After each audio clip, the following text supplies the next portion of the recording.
सूरतुल बकरा घर मकान दुकान कारोबार की बंदिश के लिए बहुत ही मुजर्रब है। सूरह बकरा की जहाँ पर तिलावत होती है वहाँ से जिन शयातीन भाग जाते हैं और उस जगह पर बेशुमार बरकतों रहमतों का नुज़ूल होता है। लिहाजा सूरह बकरा को घर दुकान कारोबार मकान में ज़रूर सुने, इंशाअल्लाह बरकत ही बरकत होगी। लिहाजा समाअत करें। अऊज़ु बिल्लाहि मिनश शैतानिर रजीम, बिस्मिल्लाहिर रहमानिर रहीम। अलिफ लाम मीम।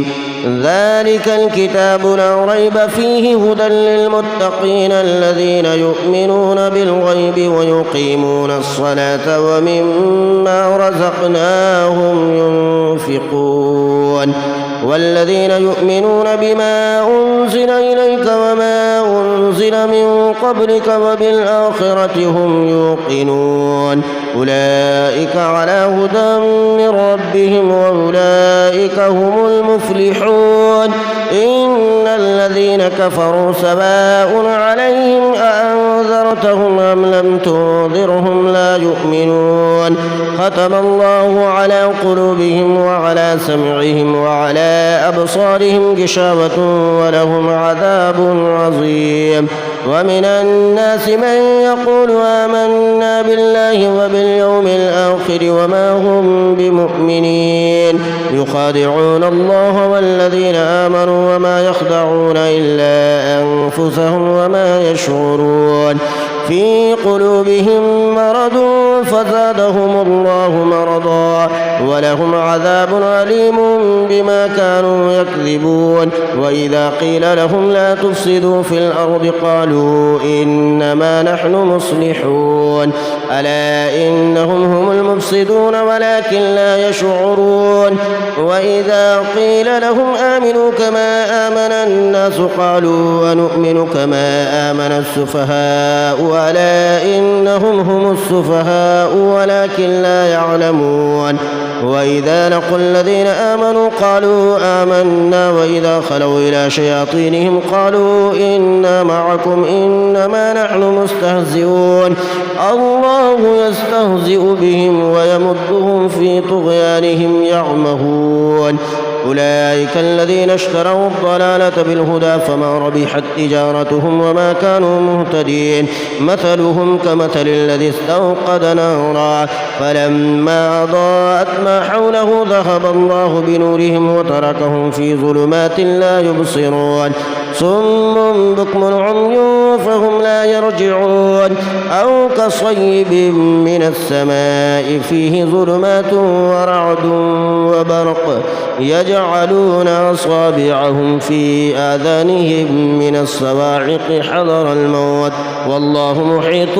بالكافرين. يكاد البرق يخطف أبصارهم كلما أضاء لهم مشوا فيه وإذا أظلم عليهم قاموا ولو شاء الله لذهب بسمعهم وأبصارهم إن الله على كل شيء قدير.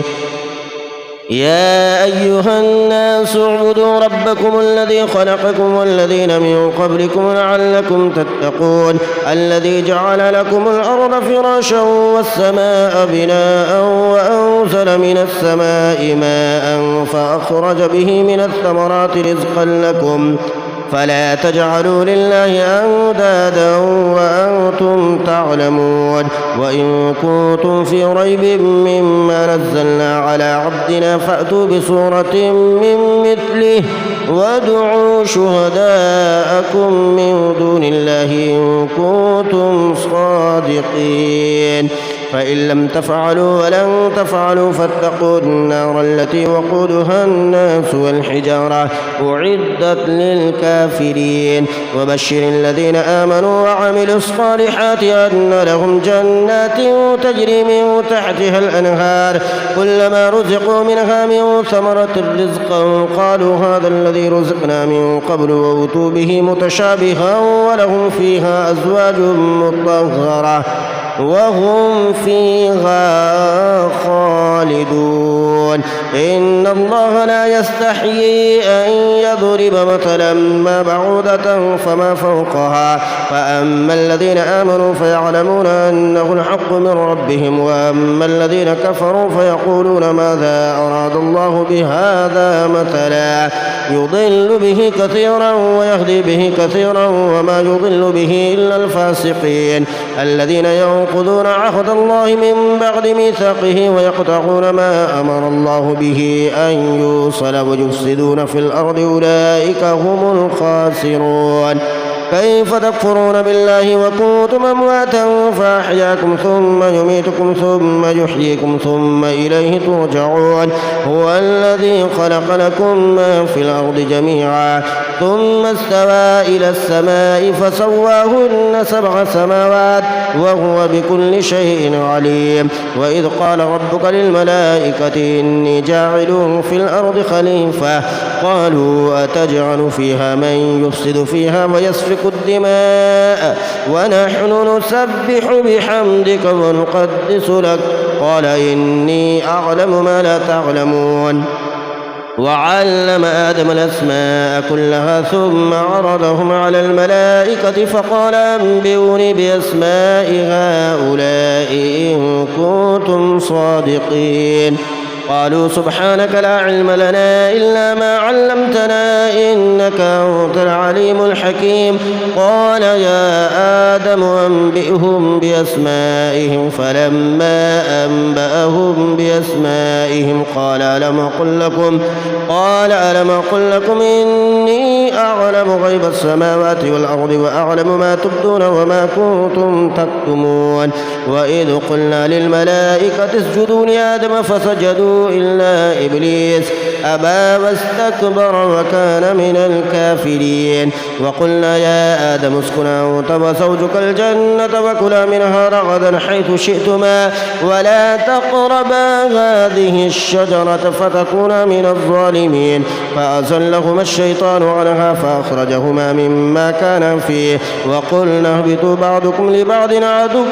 ولكم في الأرض مستقر ومتاع إلى حين فتلقى آدم من ربه كلمات فتاب عليه إنه هو التواب الرحيم قلنا اهبطوا منها جميعا فإما يأتينكم مني هدى فمن تبع هداي فلا خوف عليهم ولا هم يحزنون والذين كفروا وكذبوا بآياتنا أولئك أصحاب النار هم فيها خالدون يا بني إسرائيل اذكروا نعمتي التي أنعمت عليكم وأوفوا بعهدي أوف بعهدكم وإياي فارهبون وآمنوا بما أنزلت مصدقا لما معكم ولا تكونوا أول كافر به ولا تشتروا بآياتي ثمنا قليلا وإياي فاتقون ولا تلبسوا الحق بالباطل وتكتموا الحق وأنتم تعلمون وأقيموا الصلاة وآتوا الزكاة واركعوا مع الراكعين أتأمرون الناس بالبر وتنسون أنفسكم وأنتم تتلون الكتاب أفلا تعقلون واستعينوا بالصبر والصلاة وإنها لكبيرة إلا على الخاشعين الذين يظنون أنهم ملاقو ربهم وأنهم إليه راجعون يا بني إسرائيل اذكروا نعمتي التي أنعمت عليكم وأني فضلتكم على العالمين واتقوا يوما لا تجزي نفس عن نفس شيئا ولا يقبل منها شفاعة ولا يؤخذ منها عدل ولا هم ينصرون وإذ نجيناكم من آل فرعون يسومونكم سوء العذاب يذبحون أبناءكم ويستحيون نساءكم وفي ذلكم بلاء من ربكم عظيم وإذ فرقنا بكم البحر فأنجيناكم وأغرقنا آل فرعون وأنتم تنظرون وإذ واعدنا موسى 40 ليلة ثم اتخذتم العجل من بعده وأنتم ظالمون ثم عفونا عنكم من من بعد ذلك لعلكم تشكرون وإذ آتينا موسى الكتاب والفرقان لعلكم تهتدون وإذ قال موسى لقومه يا قوم إنكم ظلمتم أنفسكم باتخاذكم العجل فتوبوا إلى بارئكم فاقتلوا أنفسكم ذلكم خير لكم عند بارئكم فتاب عليكم إنه هو التواب الرحيم وإذ قلتم يا موسى لن نؤمن لك حتى نرى الله جهرة فأخذتكم الصاعقة وأنتم تنظرون ثم بعثناكم من بعد موتكم لعلكم تشكرون وظللنا عليكم الغمام وأنزلنا عليكم المن والسلوى كلوا من طيبات ما رزقناكم وما ظلمونا ولكن كانوا أنفسهم يظلمون وإذ قلنا ادخلوا هذه القرية فكلوا منها حيث شئتم رغدا وادخلوا الباب سجدا وقولوا حتة نغفر لكم خطاياكم وسنزيد المحسنين فبدل الذين ظلموا قولا غير الذي قيل لهم فأنزلنا على الذين ظلموا رجزا من السماء بما كانوا يفسقون وإذ استسقى موسى لقومه فقل اضرب بعصاك الحجر فانفجرت منه 12 عينا قد علم كل أناس مشربهم كلوا واشربوا من رزق الله ولا تعثوا في الأرض مفسدين وإذ قلتم يا موسى لن نصبر على طعام واحد فادع لنا ربك يخرج لنا مما تنبت الأرض من بقلها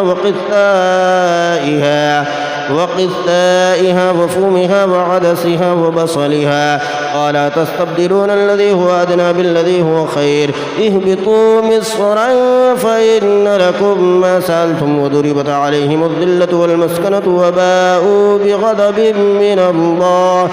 ذلك بأنهم كانوا يكفرون بآيات الله ويقتلون النبيين بغير الحق ذلك بما عصوا وكانوا يعتدون إن الذين آمنوا والذين هادوا والنصارى والصابئين من آمن بالله واليوم الآخر وعمل صالحا فلهم أجرهم عند ربهم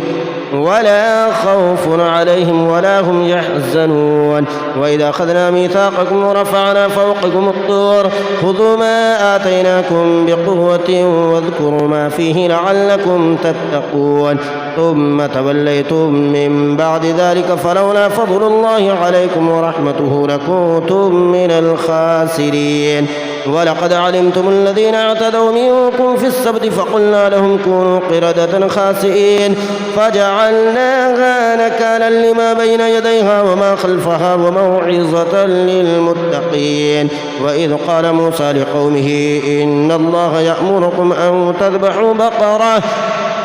قالوا وتتخذنا هزوا قال أعوذ بالله أن أكون من الجاهلين قالوا ادع لنا ربك يبين لنا ما هي قال إنه يقول إنها بقرة لا فارض ولا بكر عوان بين ذلك فافعلوا ما تؤمرون قالوا ادع لنا ربك يبين لنا ما لونها قال إنه يقول إنها بقرة صفراء فاقع لونها تسر الناظرين قالوا ادع لنا ربك يبين لنا ما هي إن البقرة شابه علينا وإنا إن شاء الله لمهتدون قال إنه يقول إنها بقرة لا ذلول تثير الأرض ولا تسقي الحرث مسلمة لا شية فيها قالوا الآن جئت بالحق فذبحوها وما كادوا يفعلون وإذا قتلتم نفسا فادارأتم فيها والله مخرج ما كنتم تكتمون فقلنا اضربوه ببعضها كذلك يحيي الله الموتى ويريكم آياته لعلكم تعقلون ثم قست قلوبكم من بعد ذلك فهي كالحجارة أو أشد قسوة وإن من الحجارة لما يتفجر منه الأنهار وإن منها لما يشقق فيخرج منه الماء وإن منها لما يهبط من خشية الله وما الله بغافل عما تعملون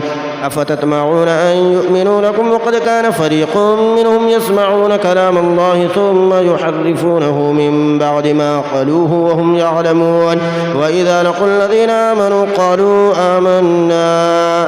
وإذا خلا بعضهم إلى بعض قالوا وتحدثونهم بما فتح الله عليكم ليحاجوكم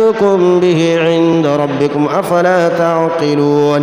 أفلا يعلمون أن الله يعلم ما يسرون وما يعلنون ومنهم أميون لا يعلمون الكتاب إلا أماني وإنهم إلا يظنون فويل للذين يكتبون الكتاب بأيديهم ثم يقولون هذا من عند الله ليشتروا به ثمنا قليلا فويل لهم مما كتبت أيديهم وويل لهم مما يكسبون وقالوا لن تمسنا النار إلا أياما معدودة قل أتخذتم عند الله عهدا فلن يخلف الله عهده أم تقولون على الله ما لا تعلمون بلى من كسب سيئة وأحاطت به خطيئته فأولئك أصحاب النار هم فيها خالدون والذين آمنوا وعملوا الصالحات أولئك أصحاب الجنة هم فيها خالدون وإذا أخذنا ميثاق بني إسرائيل لا تعبدون إلا الله وبالوالدين إحسانا وذي القربى واليتامى والمساكين وقولوا للناس حسنا وأقيموا الصلاة وآتوا الزكاة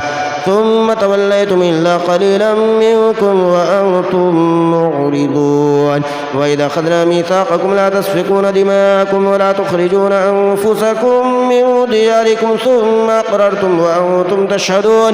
ثم أنتم هؤلاء تقتلون أنفسكم وتخرجون فريقا منكم من ديارهم تظاهرون عليهم بالإثم والعدوان وإن يأتوكم سارى تفادوهم وهو محرم عليكم إخراجهم أفتؤمنون ببعض الكتاب وتكفرون ببعض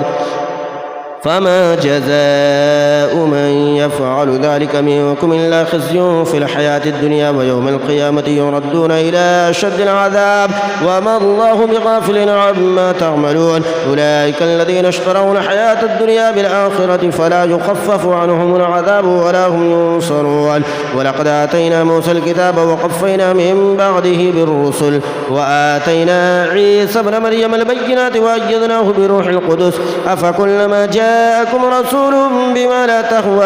أنفسكم استكبرتم ففريقا كذبتم وفريقا تقتلون وقالوا قلوبنا غلف بل لعنهم الله بكفرهم فقليلا ما يؤمنون ولما جاءهم كتاب من عند الله مصدق لما معهم وكانوا من قبل يستفتحون على الذين كفروا فلما جاءهم ما عرفوا كفروا به فلعنة الله على الكافرين بئس ما اشتروا به أنفسهم أن يكفروا بما أنزل الله بغيا أن ينزل الله من فضله على من يشاء من عباده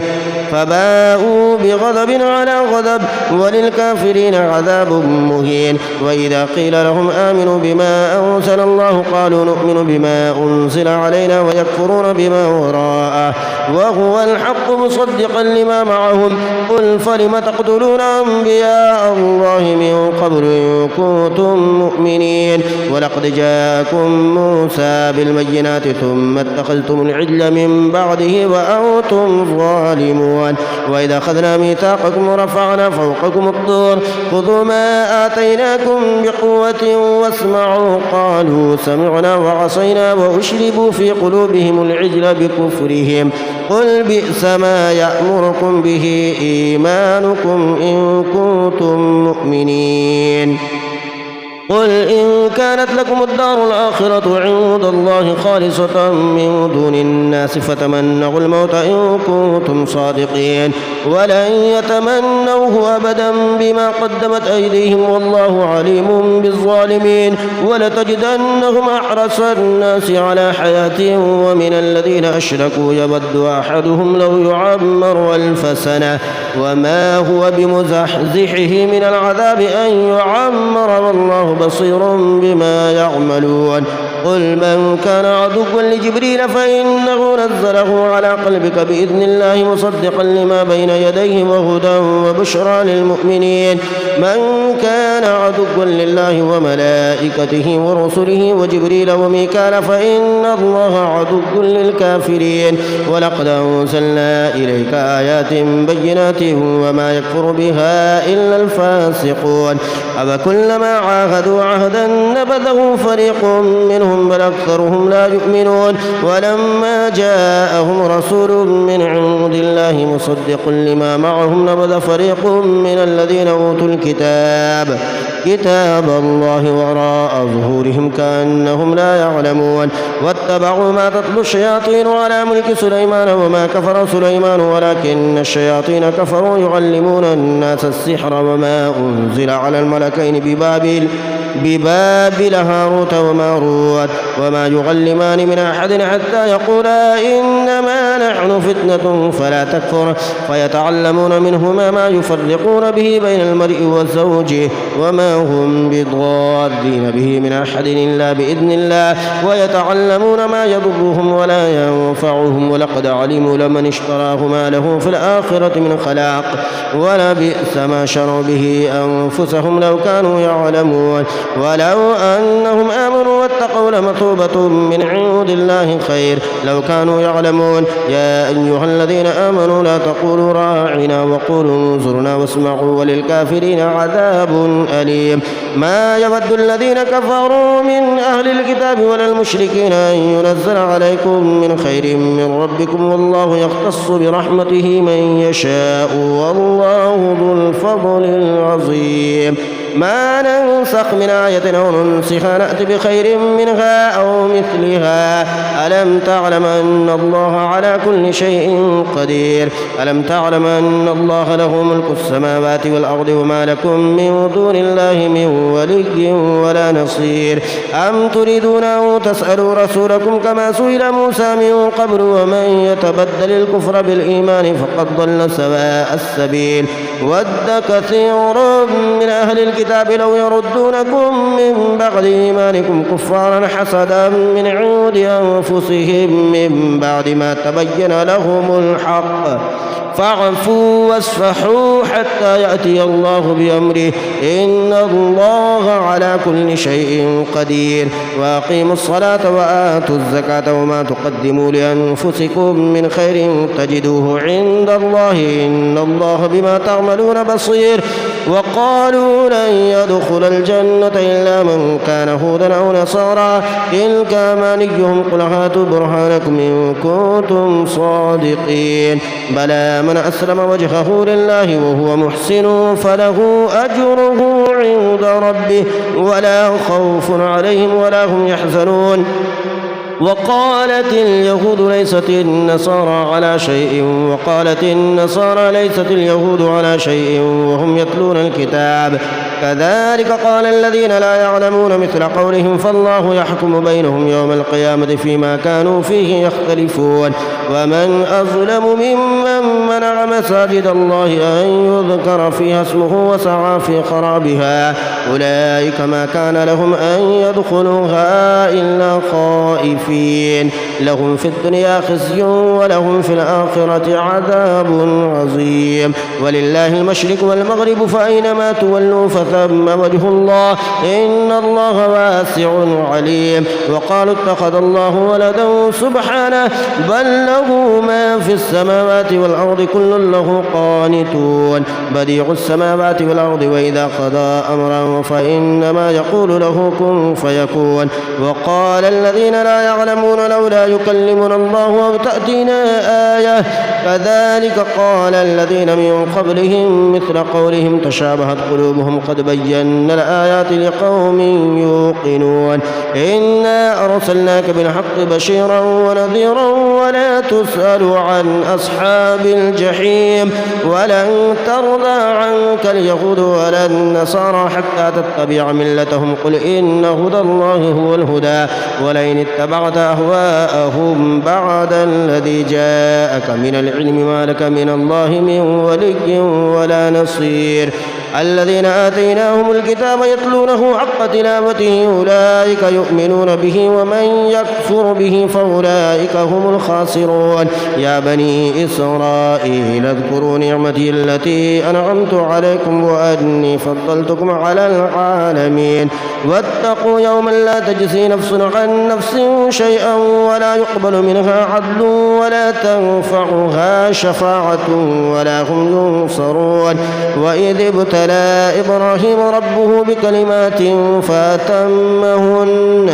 قال إني جاعلك للناس إماما قال ومن ذريتي قال لا ينال عهد الظالمين وإذ جعلنا البيت مثابة للناس وأمنا واتخذوا من مقام إبراهيم مصلى وعهدنا إلى إبراهيم وإسماعيل أن طهرا بيتي للطائفين والعاكفين والركع السجود وإذ قال إبراهيم رب اجعل هذا بلدا آمنا وارزق أهله من الثمرات من آمن منهم بالله واليوم الآخر قال ومن كفر فأمتعه قليلا ثم أضطره إلى عذاب النار وبئس المصير وإذ يرفع إبراهيم القواعد من البيت وإسماعيل ربنا تقبل منا إنك أنت السميع العليم ربنا واجعلنا مسلمين لك ومن ذريتنا أمة مسلمة لك وأرنا مناسكنا وتب علينا إنك أنت التواب الرحيم ربنا وابعث فيهم رسولا منهم يتلو عليهم آياتك ويعلمهم الكتاب والحكمة ويزكيهم إنك أنت العزيز الحكيم ومن يرغب عن ملة إبراهيم إلا من سفه نفسه ولقد اصطفيناه في الدنيا وإنه في الآخرة لمن الصالحين إذ قال له ربه أسلم قال أسلمت لرب العالمين ووصى بها إبراهيم بنيه ويعقوب يا بني إن الله اصطفى لكم الدين فلا تموتن إلا وأنتم مسلمون أم كنتم شهداء إذا حضر يعقوب الموت إذ قال لبنيه ما تعبدون من بعدي قالوا نعبد إلهك وإله آبائك إبراهيم وإسماعيل وإسحاق إلها واحدا ونحن له مسلمون تلك أمة قد خلت لها ما كسبت ولكم ما كسبتم ولا تسألون عما كانوا يعملون وقالوا كونوا هودا أو نصارى تهتدوا قل بل ملة إبراهيم حنيفا وما كان من المشركين قولوا آمنا بالله وما أنزل إلينا وما أنزل إلى إبراهيم وإسماعيل وإسحاق ويعقوب والأسباط وما أوتي موسى وعيسى وما أوتي النبيون من ربهم لا نفرق بين أحد منهم ونحن له مسلمون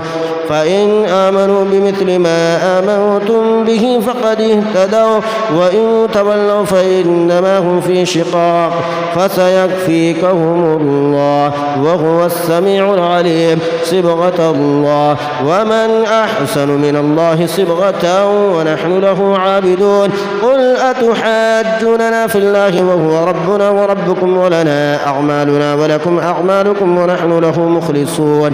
أم تقولون إن إبراهيم وإسماعيل وإسحاق ويعقوب والأسباط كانوا هودا أو نصارى قل أأنتم أعلم أم الله ومن أظلم ممن كتم شهادة عنده من الله وما الله بغافل عما تعملون تلك أمة قد خلت لها ما كسبت ولكم ما كسبتم ولا تسألون عما كانوا يعملون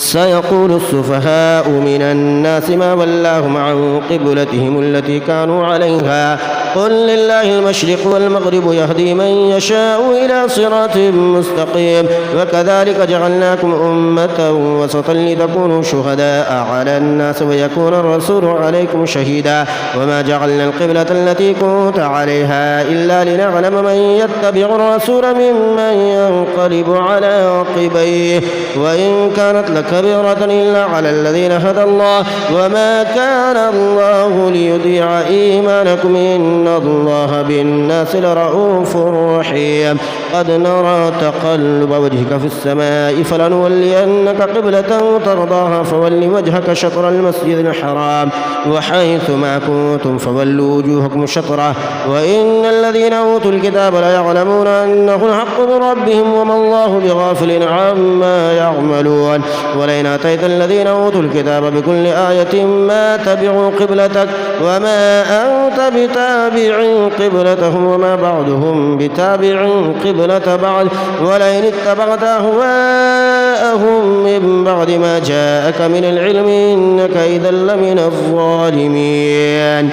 الذين آتيناهم الكتاب يعرفونه كما يعرفون أبناءهم وإن فريقا منهم ليكتمون الحق وهم يعلمون الحق من ربك فلا تكونن من الممترين ولكل وجهة هو موليها فاستبقوا الخيرات أينما تكونوا يأتي بكم الله جميعا إن الله على كل شيء قدير ومن حيث خرجت فول وجهك شطر المسجد الحرام وإنه الحق من ربك وما الله بغافل عما تعملون ومن حيث خرجت فول وجهك شطر المسجد الحرام وحيث ما كنتم فولوا وجوهكم شطره لئلا يكون للناس عليكم حجة إلا الذين ظلموا منهم فلا تخشوهم واخشوني ولأتم نعمتي عليكم ولعلكم تهتدون كما أرسلنا فيكم رسولا منكم يتلو عليكم آياتنا ويزكيكم ويعلمكم الكتاب والحكمة ويعلمكم ما لم تكونوا تعلمون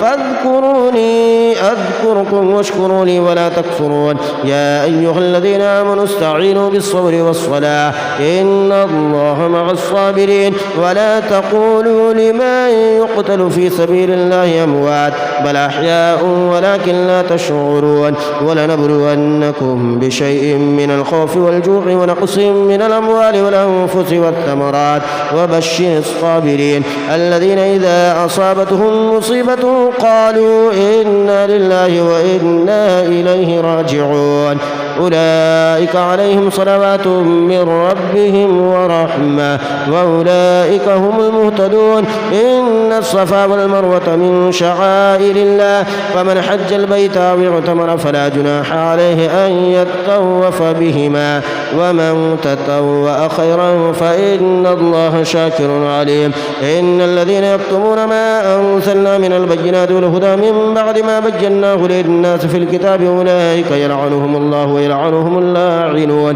إلا الذين تابوا وأصلحوا وبينوا فأولئك أتوب عليهم وأنا التواب الرحيم إن الذين كفروا وماتوا وهم كفار أولئك عليهم لعنة الله والملائكة والناس أجمعين خالدين فيها لا يخفف عنهم العذاب ولا هم ينظرون وإلهكم إله واحد لا إله إلا هو الرحمن الرحيم إن في خلق السماوات والأرض واختلاف الليل والنهار والفلك التي تجري في البحر بما ينفع الناس وما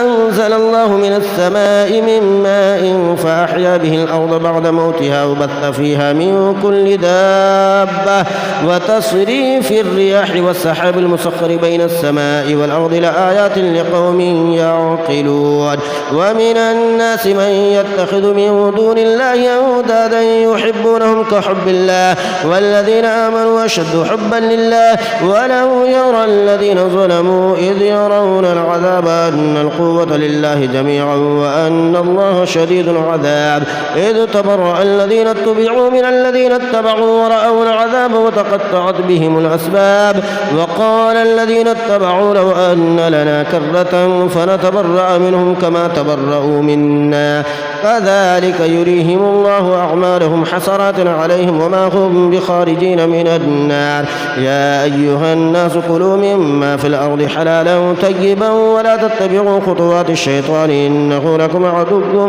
مبين إنما يأمركم بالسوء والفحشاء وأن تقولوا على الله ما لا تعلمون وإذا قيل لهم اتبعوا ما أنزل الله قالوا بل نتبع ما ألفينا عليه آباءنا أولو كان آباؤهم لا يعقلون شيئا ولا يهتدون ومثل الذين كفروا كمثل الذي ينعق بما لا يسمع إلا دعاء ونداء صم بكم عمي فهم لا يعقلون يا أيها الذين آمنوا كلوا من طيبات ما رزقناكم واشكروا لله إن كنتم إياه تعبدون إنما حرم عليكم الميتة والدم ولحم الخنزير وما أهل به لغير الله فمن اضطر غير باغ ولا عاد فلا إثم عليه إن الله غفور رحيم إن الذين يكتمون ما أنزل الله من الكتاب ويشترون به ثمنا قليلا أولئك ما يأكلون في بطونهم إلا النار ولا يكلمهم الله يوم القيامة ولا يزكيهم ولهم عذاب أليم أولئك الذين اشتروا الضلالة بالهدى والعذاب بالمغفرة فما أصبرهم على النار ذلك بأن الله نزل الكتاب بالحق وإن الذين اختلفوا في الكتاب لفي شقاق بعيد ليس البر أن تولوا وجوهكم قبل المشرق والمغرب ولكن البر من آمن بالله واليوم الآخر والملائكة والكتاب والنبيين وآتى المال على حبه ذوي القربى واليتامى والمساكين وابن السبيل والسائلين وفي الرقاب وأقام الصلاة وآتى الزكاة والموفون بعهدهم إذا عاهدوا والصابرين في البأساء والضراء وحين البأس أولئك الذين صدقوا وأولئك هم المتقون يا أيها الذين آمنوا كتب عليكم القصاص في القتلى الحر بالحر والعبد بالعبد والأنثى بالأنثى فمن عفي له من أخيه شيء فاتباع بالمعروف وأداء إليه بإحسان ذلك تخفيف من ربكم ورحمة فمن اعتدى بعد ذلك فله عذاب أليم ولكم في القصاص حياة يا أولي الألباب لعلكم تتقون كتب عليكم إذا حضر أحدكم الموت إن ترك خيرا الوصية للوالدين والأقربين بالمعروف حقا على المتقين فمن بدله بعدما سمعه فإنما إثمه على الذين يبدلونه إن الله سميع عليم فمن خاف من موص جنفا أو إثما فأصلح بينهم فلا إثم عليه إن الله غفور رحيم يا أيها الذين آمنوا كتب عليكم الصيام كما كتب على الذين من قبلكم لعلكم تتقون أياما معدودات فمن كان منكم مريضا أو على سفر فعدة من أيام أخر وعلى الذين يطيقونه فدية طعام مسكين فمن تطوع خيرا فهو خير له وأن تصوموا خير لكم إن كنتم تعلمون شهر رمضان الذي أنزل فيه القرآن هدى للناس وبينات من الهدى والفرقان فمن شهد منكم الشهر فليصم ومن كان مريضا أو على سفر فعدة من أيام أخر يريد الله بكم اليسر ولا يريد بكم العسر ولتكملوا العدة ولتكبروا الله على ما هداكم ولعلكم تشكرون وإذا سألك عبادي عني فإني قريب أجيب دعوة الداعي إذا دعاني فليستجيبوا لي وليؤمنوا بي لعلهم يرشدون أحل لكم ليلة الصيام الرفث إلى نسائكم هن لباس لكم وأنتم لباس لهن علم الله أنكم كنتم تختانون أنفسكم فتاب عليكم وعفى عنكم فالآن باشروهن وابتغوا ما كتب الله لكم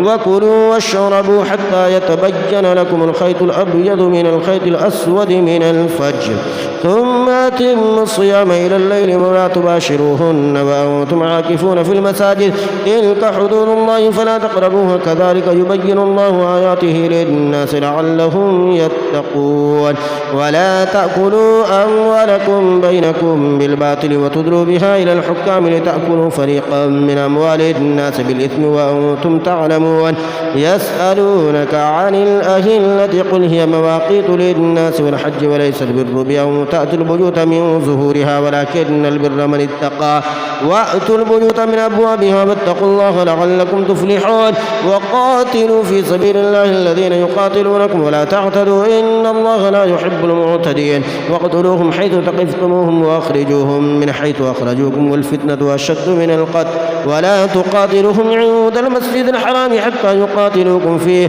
فإن قاتلوكم فاقتلوهم كذلك جزاء الكافرين فإن انتهوا فإن الله غفور رحيم وقاتلوهم حتى لا تكون فتنة ويكون الدين لله فإن انتهوا فلا عدوان إلا على الظالمين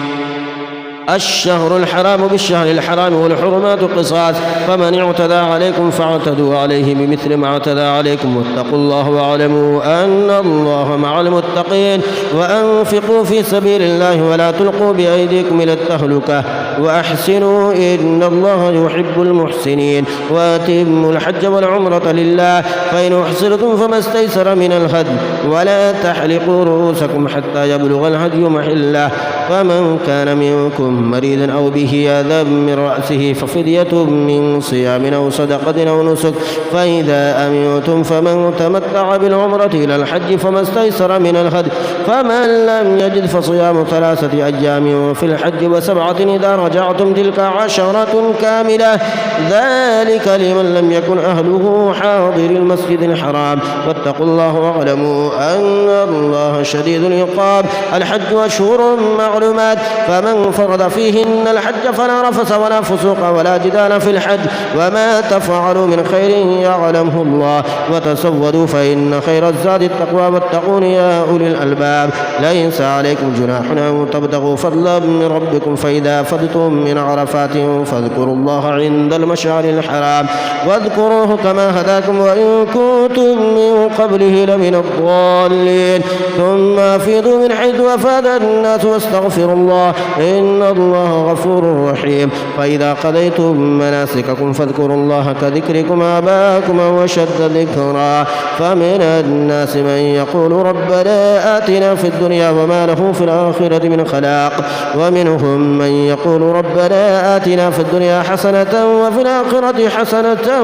وقنا عذاب النار أولئك لهم نصيب مما كسبوا والله سريع الحساب واذكروا الله في أيام معدودات فمن تعجل في يومين فلا إثم عليه ومن تأخر فلا إثم عليه لمن اتقى واتقوا الله واعلموا أنكم إليه تحشرون ومن الناس من يعجبك قوله في الحياة الدنيا ويشهد الله على ما في قلبه وهو ألد الخصام وإذا تولى سعى في الأرض ليفسد فيها ويهلك الحرث والنسل والله لا يحب الفساد وإذا قيل له اتق الله أخذته العزة بالإثم فحسبه جهنم ولبئس المهاد ومن الناس من يشري نفسه ابتغاء مرضات الله والله رؤوف بالعباد يا أيها الذين آمنوا ادخلوا في السلم كافة ولا تتبعوا خطوات الشيطان إنه لكم عدو مبين فإن زللتم من بعد ما جاءتكم البينات فاعلموا أن الله عزيز حكيم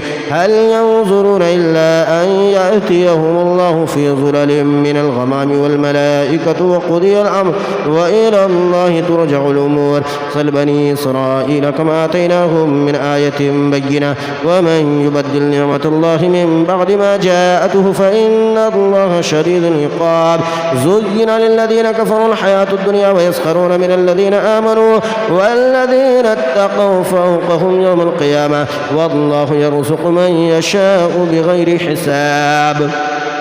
كان الناس أمة واحدة فبعث الله النبيين مبشرين ومنذرين وأنزل معهم الكتاب بالحق ليحكم بين الناس فيما اختلفوا فيه وما اختلف فيه إلا الذين أوتوه من بعد ما جاءتهم البينات بغيا بينهم فهدى الله الذين آمنوا لما اختلفوا فيه من الحق بإذنه والله يهدي من يشاء إلى صراط مستقيم أم حسبتم أن تدخلوا الجنة ولما يأتكم مثل الذين خلوا من قبلكم مستهم البأساء والضراء وزلزلوا حتى يقول الرسول والذين آمنوا معه متى نصر الله ألا إن نصر الله قريب يسألونك ماذا ينفقون قل ما أنفقتم من خير فللوالدين والأقربين واليتامى والمساكين وابن السبيل وما تفعلوا من خير فإن الله به عليم كتب عليكم القتال وهو كره لكم وعسى أن تكرهوا شيئا وهو خير لكم وعسى أن تحبوا شيئا وهو شر لكم والله يعلم وأنتم لا تعلمون يسألونك عن الشهر الحرام قتال فيه قل قتال فيه كبير وصد عن سبيل الله وكفر به والمسجد الحرام وإخراج أهله منه أكبر عند الله والفتنة أكبر من القتل ولا يزالون يقاتلونكم حتى يردوكم عن دينكم إن استطاعوا ومن يرتد منكم عن دينه فيمت وهو كافر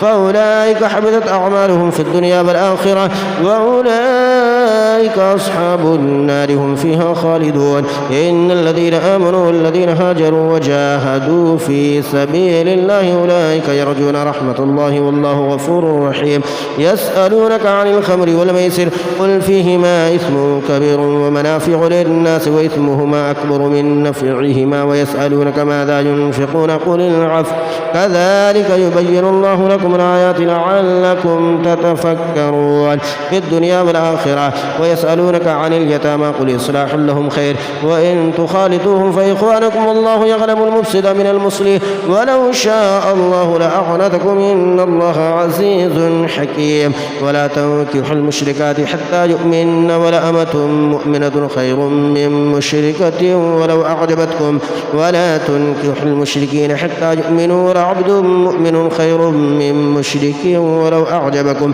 أولئك يدعون إلى النار والله يدعو إلى الجنة والمغفرة بإذنه ويبين آياته للناس لعلهم يتذكرون ويسألونك عن المحيض قل هو أذى فاعتزلوا النساء في المحيض ولا تقربوهن حتى يطهرن فإذا تطهرن فأتوهن من حيث أمركم الله إن الله يحب التوابين ويحب المتطهرين نساؤكم حرث لكم فأتوا حرثكم أن شئتم وقدموا لأنفسكم واتقوا الله واعلموا أنكم ملاقوه وبشر المؤمنين ولا تجعلوا الله عرضة لأيمانكم أن تبروا وتتقوا وتصلحوا بين الناس والله سميع عليم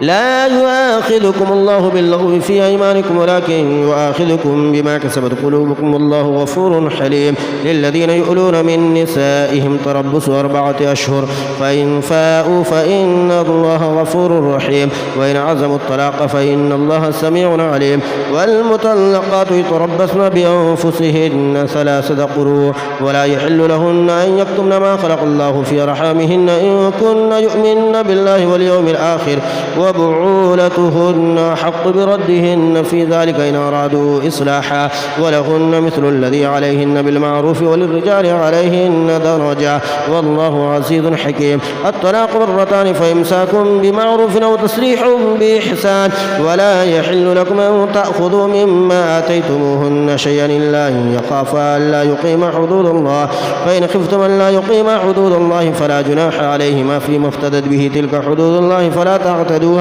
ومن يتعد حدود الله فأولئك هم الظالمون فإن طلقها فلا تحل له من بعد حتى تنكح زوجا غيره فإن طلقها فلا جناح عليهما أن يتراجعا إن ظنا أن يقيما حدود الله وتلك حدود الله يبينها لقوم يعلمون وإذا طلقتم النساء فبلغن أجلهن فأمسكوهن بمعروف أو سرحوهن بمعروف ولا تمسكوهن ضرارا لتعتدوا ومن يفعل ذلك فقد ظلم نفسه ولا تتخذوا آيات الله هزوا واذكروا نعمة الله عليكم وما أنزل عليكم من الكتاب والحكمة يعظكم به واتقوا الله واعلموا أن الله بكل شيء عليم وإذا طلقتم النساء فبلغن أجلهن فلا تعذروهن أن ينكحن أزواجهن إذا تراضوا بينهم بالمعروف ذلك يوعظ به من كان منكم يؤمن بالله واليوم الآخر ذلكم أزكى لكم عليكم وأطهر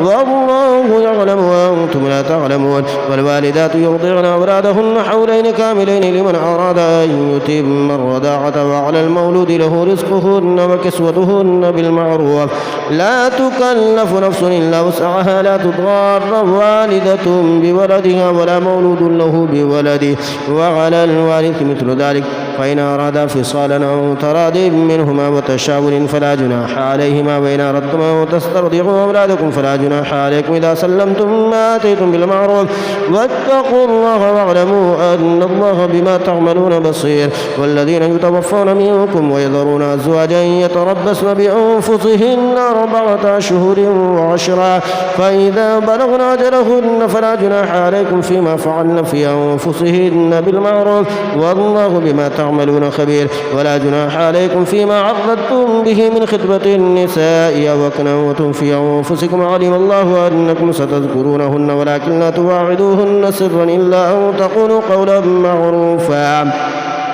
ولا تعزموا عقدة النكاح حتى يبلغ الكتاب أجله واعلموا أن الله يعلم ما في أنفسكم فاحذروه واعلموا أن الله غفور حليم. لا جناح عليكم إن طلقتم النساء ما لم تمسوهن أو تفردوا لهن فريدا ومتعوهن على الموسع قدره وعلى المقدر قدره متاعا بالمعروف حقا على المحسنين. وإن طلقتموهن من قبل أن تمسوهن وقد فرضتم لهن فريدا فنصف ما فرضتم إلا أن يعفون أو يعفو الذي بيده عقدة النكاح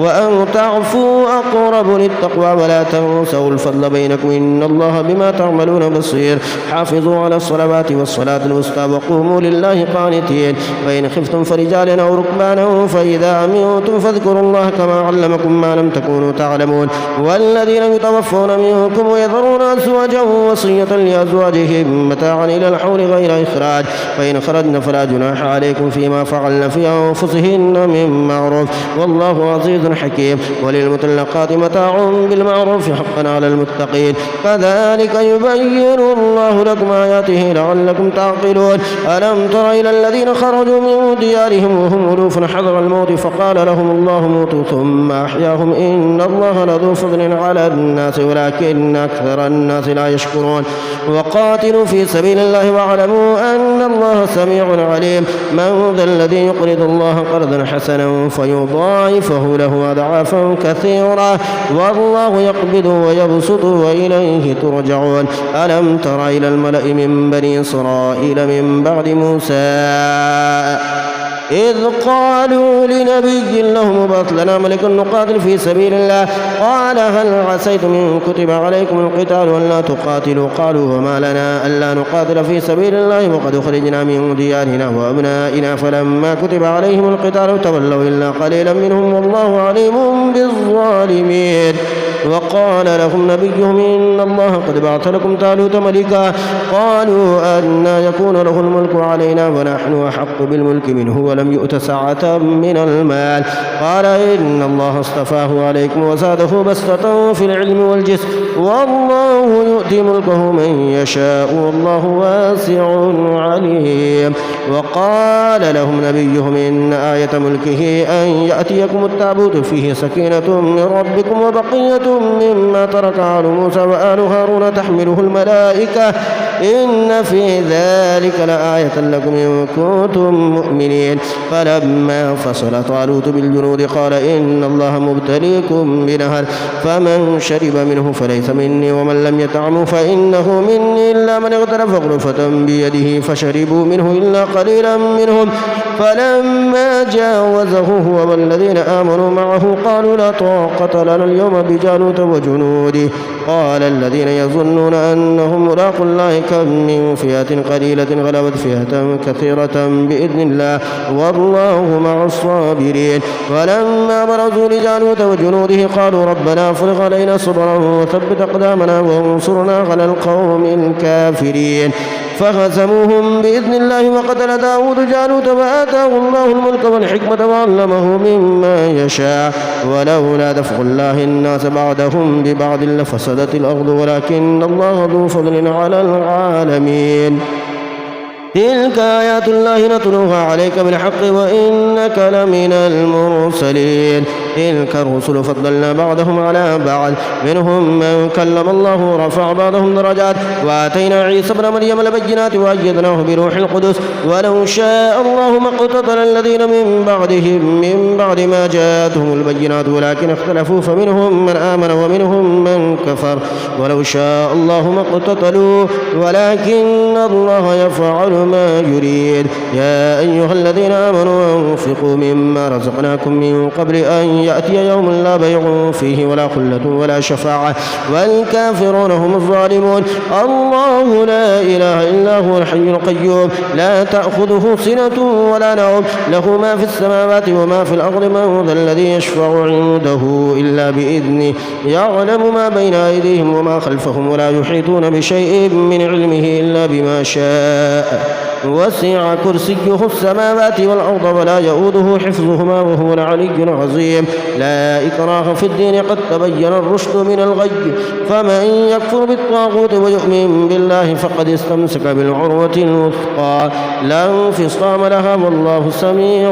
عليم. الله ولي الذين آمنوا يخرجهم من الظلمات إلى النور والذين كفروا أولياؤهم الطاغوت يخرجونهم من النور إلى الظلمات أولئك أصحاب النار هم فيها خالدون. ألم تر إلى الذي حاج إبراهيم في ربه أن آتاه الله الملك إذ قال إبراهيم ربي الذي يحيي ويميت قال أنا أحيي وأميت قال إبراهيم فإن الله يأتي بالشمس من المشرق فأت بها من المغرب فبهت الذي كفر والله لا يهدي القوم الظالمين. أو كالذي مر على قرية وهي خاوية على عروشها قال أنى يحيي هذه الله بعد موتها فأماته الله 100 عام ثم بعثه قال كم لبثت قال لبثت يوما أو بعض يوم قال بل لبثت 100 عام فانظر إلى طعامك وشرابك لم يتسنه وانظر إلى حمارك ولنجعلك آية للناس وانظر إلى العظام كيف ننشزها ثم نكسوها لحما فلما تبين له قال أعلم أن الله على كل شيء قدير. وإذ قال إبراهيم ربي أرني كيف تحيي الموتى قال ولم تؤمن قال بلى ولكن ليطمئن قلبي قال فخذ 4 من الطير فصرهن إليك ثم اجعل على كل جبل منهن جزعا ثم ادعوهن يأتينك سعيا واعلم أن الله عزيز حكيم. مثل الذين ينفقون أموالهم في سبيل الله كمثل حبة أنبتت 7 سنابل في كل سنبلة 100 حبة والله يضاعف لمن يشاء والله واسع عليم. الذين ينفقون أموالهم في سبيل الله ثم لا يتبعون ما أنفقوا منا ولا أذى لهم أجرهم عند ربهم ولا خوف عليهم ولا هم يحزنون.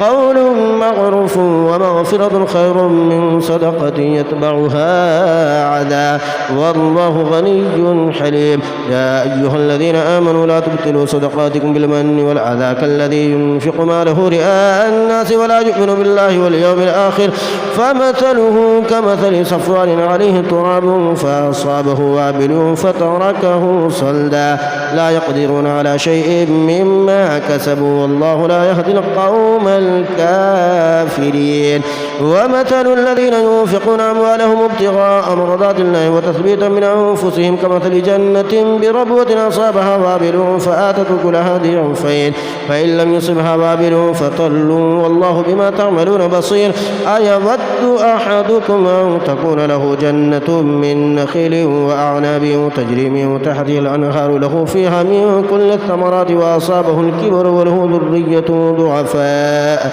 فأصابها إعصار فيه نار فاحترقت كذلك يبين الله لكم الآيات لعلكم تتفكرون. يا أيها الذين آمنوا أنفقوا من طيبات ما كسبتم ومما أخرجنا لكم من الأرض ولا تيمموا الخبيث منه تنفقون ولستم بآخذه إلا أن تغمضوا فيه واعلموا أن الله غني حميد. الشيطان يعدكم الفقر ويأمركم بالفحشاء والله يعدكم مغفرة منه وفضلا والله واسع عليم. يؤتي الحكمة من يشاء ومن يؤت الحكمة فقد أوتي خيرا كثيرا وما يذكر إلا أولو الألباب وما أنفقتم من نفقة أو نذرتم من نذر فإن الله يعلمه وما للظالمين من أنصار إن تبدوا الصدقات فنعما هي وإن تخفوها وتؤتوها الفقراء فهو خير لكم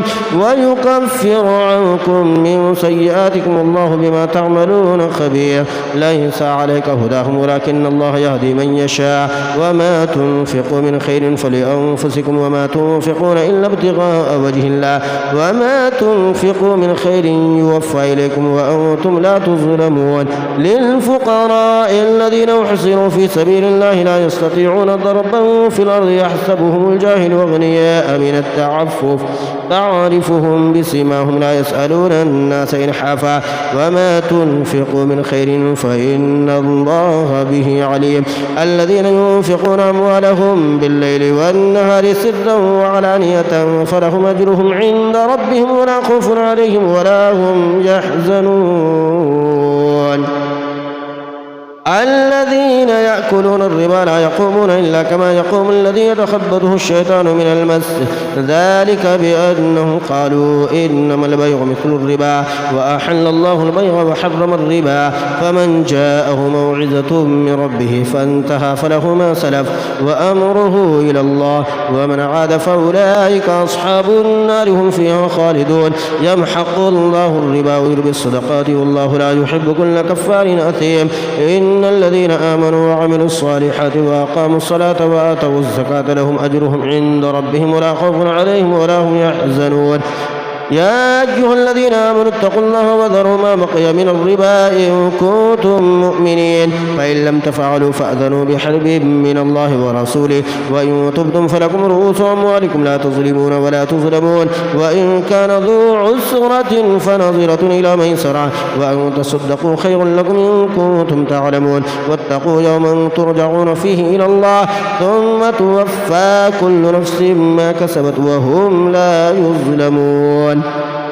يا أيها الذين آمنوا إذا تداينتم بدين إلى أجل مسمى فاكتبوه ليكتب بينكم كاتب بالعدل ولا يأبى كاتب أن يكتب كما علمه الله فليكتب وليملل الذي عليه الحق وليتق الله ربه ولا يبخس منه شيئا فإن كان الذي عليه الحق سفيها أو ضعيفا أو لا يستطيع أن يمل هو فليملل وليه بالعدل واستشهدوا شهيدين من رجالكم فإن لم يكونا رجلين فرجل وامرأتان ممن ترضون من الشهداء أن تدل إحداهما فتذكر إحداهما الأخرى ولا يأبى الشهداء إذا ما دعوا ولا تسأموا أن تكتبوه صغيرا أو كبيرا إلى أجله ذلكم أقسط عند الله وأقوم للشهادة وأدنى ألا ترتابوا إلا أن تكون تجارة حاضرة تديرونها بينكم فليس عليكم جناح ألا تكتبوها وأشهدوا إذا تبايعتم ولا يضار كاتب ولا شهيد وإن تفعلوا فإنه فسوق بكم واتقوا الله ويعلمكم الله والله بكل شيء عليم وإن كنتم على سفر ولم تجدوا كاتبا فرهان مقبودا فإن أمن بعضكم بعدا فليؤدي الذي اؤتمن أمانته وليتق الله ربه ولا تكتموا الشهادة ومن يكتمها فإنه آثم قلبه والله بما تعملون عليم لله ما في السماوات وما في الأرض وإن تبدوا ما في أنفسكم أو تخفوه يحاسبكم به الله فيغفر لمن يشاء ويعذب من يشاء والله على كل شيء قدير آمن الرسول بما أنزل إليه من ربه والمؤمنون كل آمن بالله وملائكته وكتبه ورسله لا نفرق بين أحد من رسله وقالوا سمعنا وأطعنا غفرانك ربنا وإليك المصير لا يكلف الله نفسا إلا وسعها لها ما كسبت وعليها ما اكتسبت ربنا لا تؤاخذنا إن نسينا أو أخطأنا ربنا ولا تحمل علينا إصرا كما حملته على الذين من قبلنا ربنا ولا تحملنا ما لا طاقة لنا به واعف عنا واغفر لنا وارحمنا أنت مولانا فانصرنا على القوم الكافرين. اللهم صل على سيدنا ومولانا محمد وعلى آل سيدنا ومولانا محمد كما تحب وترضى له.